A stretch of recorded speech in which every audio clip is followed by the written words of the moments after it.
नमस्कार दोस्तों, कैसे हैं आप सभी। स्वागत है आपका इस स्पर्धा the education world YouTube channel पर। दोस्तों, आज हम हिंदी साहित्य के महत्वपूर्ण प्रश्नों की श्रृंखला के अंतर्गत भक्ति काल के राम भक्ति शाखा के अगले भाग के कुछ महत्वपूर्ण प्रश्नों को देखेंगे जो आगामी परीक्षा में आपके लिए अति महत्वपूर्ण है। चलिए दोस्तों, शुरू करते हैं। राम भक्ति शाखा के अंतर्गत राम भक्ति को उत्तर भारत में फैलाने का सर्वाधिक श्रेय रामानंद को जाता है। रामानंद के गुरु की यदि बात करें तो रामानंद के गुरु का नाम राघवानंद था। रामानंद ने रामावत संप्रदाय की स्थापना की। इस संप्रदाय के लोग वैरागी नाम से प्रसिद्ध हुए। रामानंद की प्रमुख रचनाओं को देखें तो इनमें सर्वप्रमुख वैष्णव मताब्ज भास्कर, श्री रामार्चन पद्धति, योग चिंतामणि, राम रक्षा स्रोत, आनंद भाष्य प्रमुख हैं। आरती कीजिए हनुमान लला की भी रचना रामानंद जी ने की है।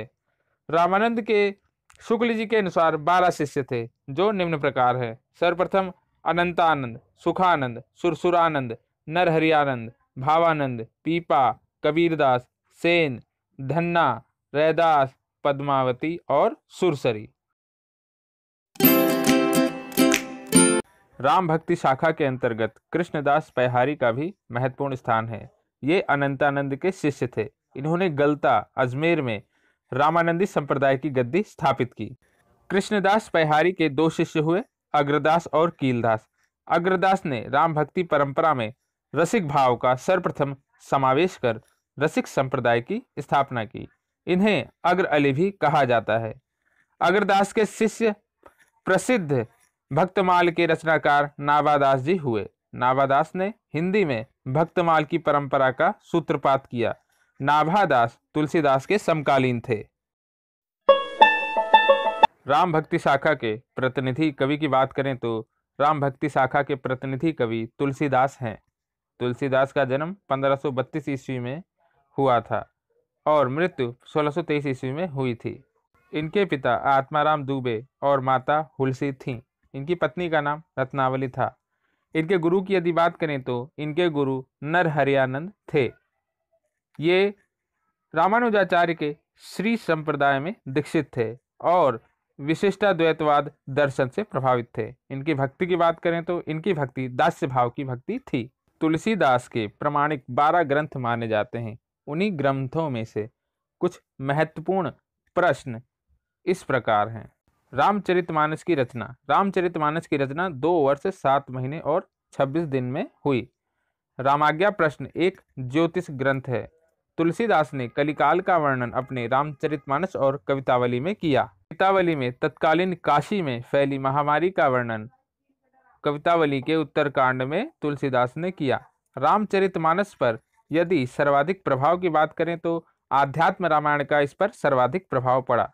तुलसीदास ने मानस सर्वप्रथम अपने मित्र रसखान को सुनाया। यहाँ पे हमने भाषा के आधार पर तुलसीदास की रचनाओं का विभाजन किया है। चलिए दोस्तों, देखते हैं सबसे पहले ब्रज भाषा में तुलसीदास की कौन कौन सी रचनाएं हैं। ब्रज भाषा में तुलसीदास ने वैराग्य संदीपनी जो मुक्तक है, कृष्ण गीतावली जो गीति काव्य है, गीतावली जो गीति काव्य है, विनय पत्रिका ये भी गीति काव्य है, दोहावली जो कि मुक्तक है, कवितावली जो कि मुक्तक है कि इन सभी की रचना ब्रज भाषा में की है। अब दोस्तों देखते हैं अवधी भाषा में तुलसीदास ने किन महत्वपूर्ण ग्रंथों की रचना की है। सर्वप्रथम रामाज्ञा प्रश्न मुक्तक में, राम लला नहछु जिसका रूप प्रबंध है, जानकी मंगल यह भी प्रबंध रूप है, रामचरितमानस यह भी प्रबंध रूप है, पार्वती मंगल यह भी प्रबंध रूप है और वर्वे रामायण यह भी प्रबंध रूप है। इन सभी की रचना तुलसीदास ने अवधी भाषा में की। अब दोस्तों रामचरितमानस के जो 7 कांड हैं उन्हें देखते हैं। रामचरितमानस के 7 कांडों के नाम इस प्रकार हैं। पहला बालकांड, दूसरा अयोध्या कांड, तीसरा अरण्य कांड, चौथा किष्किंधा कांड, पांचवा सुंदर कांड, छठा लंका कांड और 7वां व अंतिम उत्तर कांड।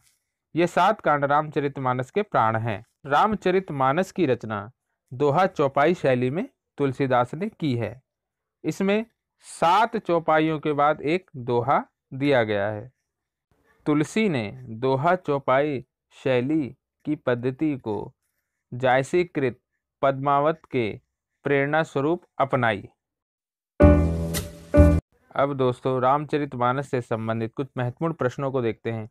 रामचरितमानस का हृदय स्थल अयोध्या कांड को कहा गया है। इस कांड के अंतर्गत चित्रकूट सभा को शुक्ल जी ने एक आध्यात्मिक घटना की संज्ञा दी है। रामचरितमानस की कल्पना किस रूप में की गई है? रामचरितमानस की कल्पना मानसरोवर के रूपक के रूप में तुलसीदास ने की है। रामचरितमानस की प्रथम टीका किसने लिखी? रामचरितमानस की प्रथम टीका रामचरण दास अयोध्या के बाबा ने लिखी। तुलसीदास ने रामचरितमानस की रचना स्वांत सुखाय के साथ साथ लोकमंगल और लोकहित के लिए लिखी। तुलसीदास का काव्य समन्वय की विराट चेष्टा है, यह कथन आचार्य हजारी प्रसाद द्विवेदी ने तुलसीदास के संदर्भ में कहा। ये भक्ति काल से संबंधित कुछ महत्वपूर्ण प्रश्न हैं। आशा है कि ये प्रश्न आपके आगामी परीक्षाओं में अवश्य ही पूछे जाएंगे और इनसे आपको लाभ होगा। आज के लिए बस इतना ही। चलिए दोस्तों, धन्यवाद।